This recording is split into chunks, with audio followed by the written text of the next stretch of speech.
আমাদের বাড়িটা ঠিক যেন একটা মিনি যুদ্ধক্ষেত্র। সকালে চায়ের কাপের সাথে শুরু করে রাতে রিমোট দখল।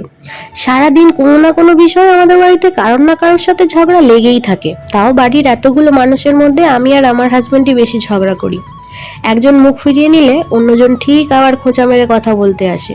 রাগ, অভিমান আর তোমার সাথে কথা বলবো না, এই ডায়লগটা আমাদের রোজকার রুটিন। কিন্তু সত্যি বলতে কি, এই চিৎকার, চেঁচামেচি আর ছোট্ট ছোট্ট ঝগড়াগুলোর মাঝেই লুকিয়ে থাকে আমাদের ভালোবাসা। সারাদিন যতই লঙ্কা কাণ্ড হোক না কেন, দিনের শেষে একে অপরকে না দেখলে কিন্তু আমাদের দুজনকার কারোরই চলে না। নমস্কার, আমি সুদীপা। লাইভ উইথ সুদীপা সুরের চ্যানেলে আপনাদের সকলকে জানাই স্বাগত। আশা করি আপনারা সকলে খুবই ভালো আছেন, আমিও খুবই ভালো আছি। এই তো প্রতিদিনের মতো আজকের দিনটাও শুরু করে দিয়েছি। সকালে উঠেই বেড কভারটা চেঞ্জ করে নিলাম, আর এদিকে আমার ছোট্ট মেয়ে, তার রোজগারের কাজ আমাকে তাকে হেল্প করতেই হবে।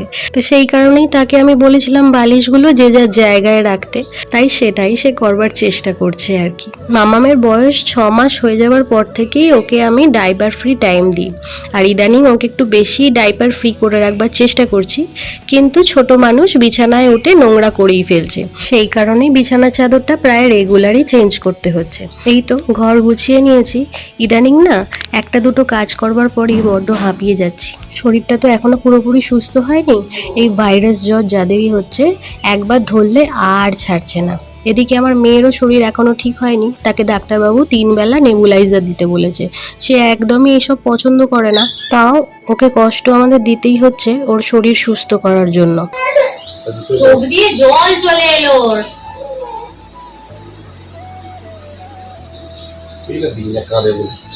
ওর তো কাশিটাও বন্ধ হচ্ছে না, নাক দিয়ে জল ঝরাটাও বন্ধ হচ্ছে না। আচ্ছা তো তোরও আছে, তুইও বমি একটু তো ইয়ে আছে ভাব।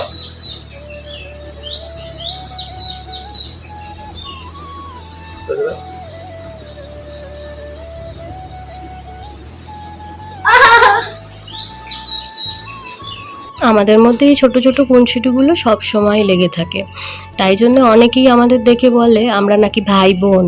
এই তো নিচে এসে দেখি মা আজকে কি সবজি হবে সেগুলো সব কেটে কুটে রেডি করে রেখেছে। আর বাপি আজকে বাজার থেকে নিয়ে এসছে এই যে গোটা রুই মাছ, আর রুই মাছের অনেক মাথাও পেয়েছে, সেগুলোও নিয়ে চলে এসছে। ওইগুলোই প্রথমে এয়ার ফ্রায়ারে ভাজতে দিয়ে দিলাম। এদিকে এয়ার ফ্রায়ারে মাছগুলো ভাজা হতে থাকবে, অন্যদিকে আমি আমার বাকি কাজগুলো করতে থাকবো। এদিকে কথা বলতে বলতে আজকে আমার কটা নাইকা থেকে পার্সেল চলে এসছে, সেটা নিয়ে ওপরে চলে যাচ্ছি, কারণ আজ মা দুপুরের রান্না নিজেই করবে বলেছে। তাই নিচের কাজের প্রেশার আজকে খুব একটা আমার নেই, সেই কারণে নিজে চান করে মেয়েকে চান করিয়ে আজকে দুপুরের ভাতটা ওকে খাইয়ে দিচ্ছি। মাছ দিয়ে ও ভাত খেতে বেশ ভালোবাসে, সেই জন্যে আজকে খুব তাড়াতাড়ি নখরা না করেই কিন্তু সে ভাতটা ভালো মেয়ের মতো খেয়ে নিচ্ছে। জানেন তো, এই কদিন ধরে মেয়েটার মুখটা একদম ভালো ছিল না, আর খুব একটা খাবার খেতে চাইছিল না। আজ যখন নিজে থেকে ভাতটা খেতে চাইছে, মন থেকে যে এতটা শান্তি লেগেছে না, সেটা আপনাদের বলে আমি বোঝাতে পারবো না। এই যে দেখতে দেখতে আবার বিকাল হয়ে গেল, আজকে সারা দুপুর মেয়েটা ঘুমায়নি। নিয়ে এসো, এই বাতিতে দেবো সোয়াবিন দি। আচ্ছা দাঁড়াও। আজ হঠাৎ আমার পতিদেব এবং দেওরের আবদার, অনেকদিন সয়াবিন করনি, সয়াবিন বানাবে রাত্রিরে। তো সেই জন্যই ভাবলাম বসেই আছি যখন, মেয়েও ঘুমায়নি, তাই জন্য বিকেলবেলায় রান্নাটা করে নিই। সয়াবিনটা মা ভিজিয়ে রেখে দিয়েছিল গরম জলে, আর এদিকে এসে আমি রান্নাটা বসিয়ে দিয়েছি। প্রথমে আগে সয়াবিনটা তেলে একটু ভেজে নিয়েছি, আর অন্যদিকে কড়ায় পেঁয়াজ আদা রসুন দিয়ে কষিয়ে নিয়ে সয়াবিনটা দিয়ে কিছুক্ষণ নাড়িয়ে নিয়ে জল ঢেলে দিলেই ব্যাস। আর খুব একটা রিচ করে বানাচ্ছি না, এখন বাড়ির কারোর মুখে খুব একটা ভালো নেই, কম আদা রসুন মশলা দিয়ে যতটা রান্না করা যায়। এই যে বিকেলবেলা তার এখন বুটুস খাওয়ার ইচ্ছা হয়েছে, তাই জন্য তাকে একটুখানি গরম দুধ আর বিস্কুট খেতে দিয়েছি। এই তো আজকের দিন যাপন এইটুকুনি। যদি আমার ভিডিও ভালো লাগে please like share and subscribe করতে একদম ভুলবেন না। Thank you.